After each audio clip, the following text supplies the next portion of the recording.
are the co-authors of the petition that the president and speaker are not calling for its passage. Democratic Congressman Ro Khanna of California and Republican Congressman Thomas Massie of Kentucky. And thank you both for being here. Congressman Massie, let me start with you, because obviously you've been the focus of the White House's hire, as you are well aware. But when you hear those women today on Capitol Hill, and then you hear what the president has to say, who do you think has more sway with your Republican colleagues? Those women or the president? Well, with my Republican constituents, those women have the most credibility, and I think it's disrespectful to call it a hoax. This is not a hoax, not at all, and it's not going to go away. If the president wants to highlight the things that he's trying to do in the White House, then he should just call for the vote and release all of these files, and then he can move on. But they want to drag this out. Congressman Khanna, just on those women for a moment, I mean, that was such a striking show of force from all of them today. What was it like for you to hear from them? You know, I was just moved on a human level. It really, for me, was totally not about politics. I was standing a few feet away from them while they were speaking out. Almost half of them were in tears. They were talking about being raped at the age of 13 or 14. They were talking about being forced to get other high school and junior high school friends of theirs, knowing that they were going to face sexual assault. It was heartbreaking. And frankly, they are bringing this country together. They are bringing people, whether they're progressive, independents, moderates, MAGA supporters, together to say, we need to release these files. We need justice for the rich and powerful men who abuse them. And this is not about politics. This is about morality. Congressman Massie, why do you think those stories, I mean, they don't seem to be, but why do you think that they're not resonating with the White House? Well, they're resonating with the public in my district and all across the country. And in fact, they were resonating in the White House 9 months ago when the Attorney General said they would release the files, when the Vice President said they would release the files, when the FBI Director said they would release the files, when Trump's own children said that these files needed to be released. Why the 180-degree turn here from the administration? I think there are rich and powerful people who've always been beyond the reach of the law, or thought that they were, who want to remain there. And they're donors. They are donors to Republicans and Democrats. And we need to tell them, I'm sorry, you are going to be accountable to the law. Well, actually, Congressman Massie, can I ask you about that? Because you're talking about people who don't maybe want their names out there associated with Jeffrey Epstein. These women today, one thing that they said that they are willing to do if these documents don't get released is compile their own, basically, list of people around Jeffrey Epstein and release that. You actually said tonight that you have a plan to potentially help them with that. Yeah, so the survivors said that they had decided to compile their own list, but the reality is if they try to release that list, they're going to be sued into homelessness. They will be attacked. They will have death threats.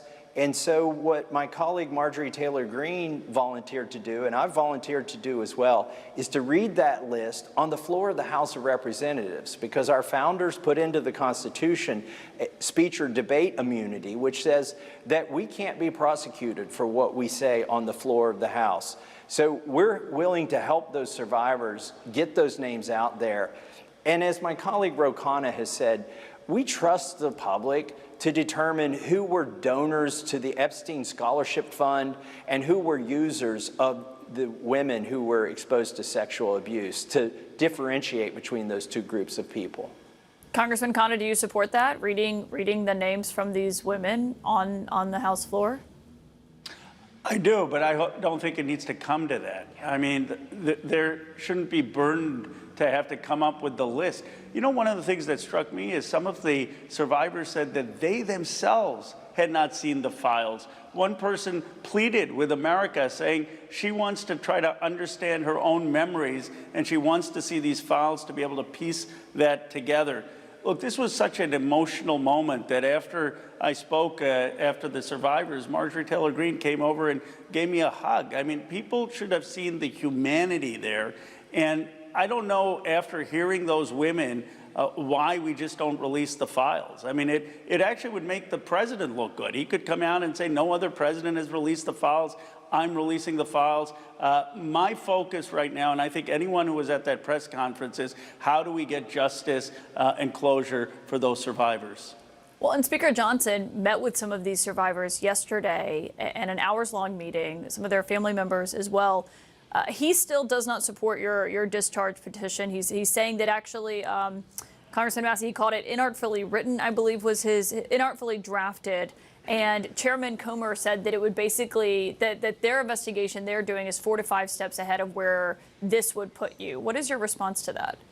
Well, I support everything that Chairman Comer is doing. The problem is the DOJ is curating everything that they send to the Oversight Committee. So if you drill down into those documents that the Oversight Committee put on the website, you can see that they've been redacted. All of the flight logs have been redacted, and they're running the risk of seeing what they saw with Pam Bondi's binders, that everything that's been released is the same thing that's already been released. And in response to the Speaker's accusation that our resolution was inartfully drafted, well, his placebo resolution, which has no teeth to it, lifted entirely 3 pages from our own resolution. I mean, my staff wrote that, and they were very honored to see that the Speaker used their exact language in his resolution.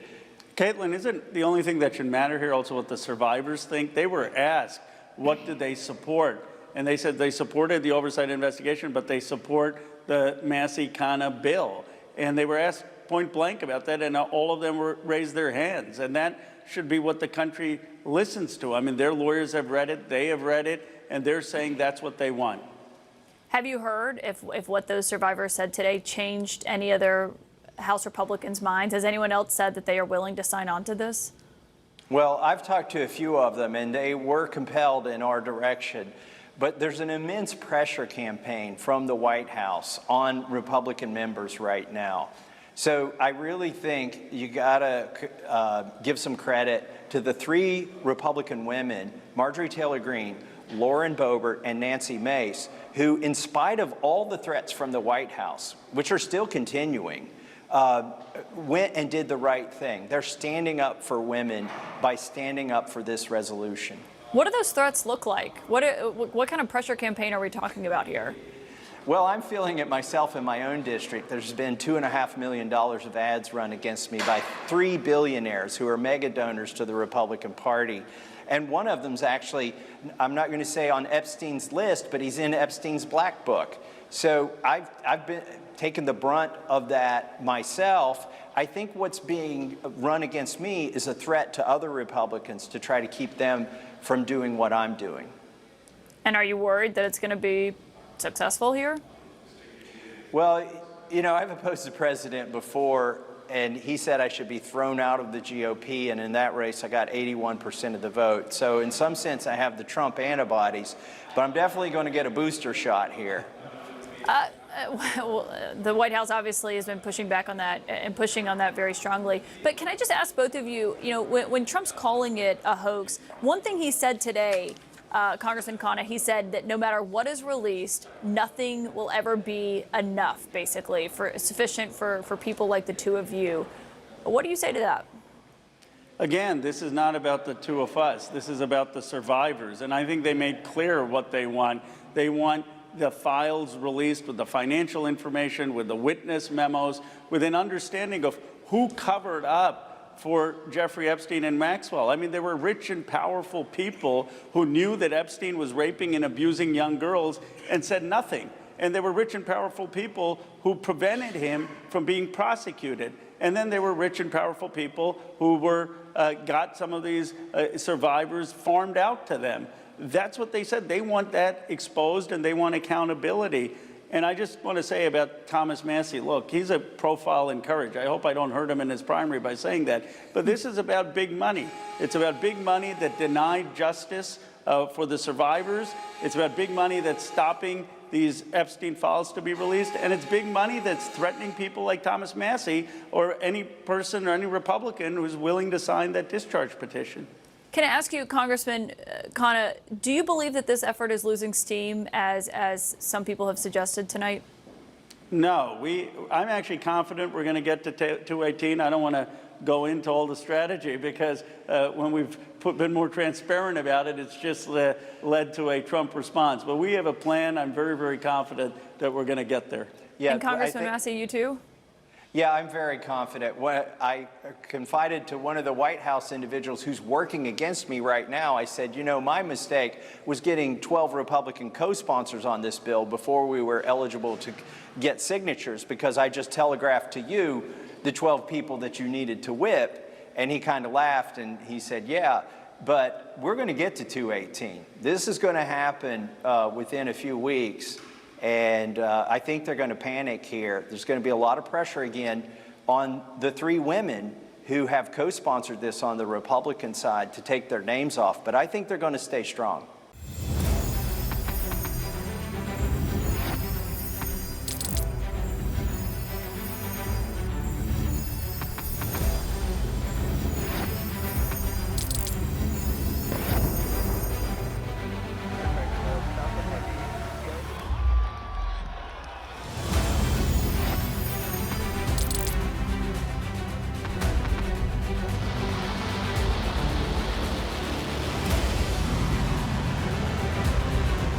Been fighting so long and so hard that they don't know what the they're doing.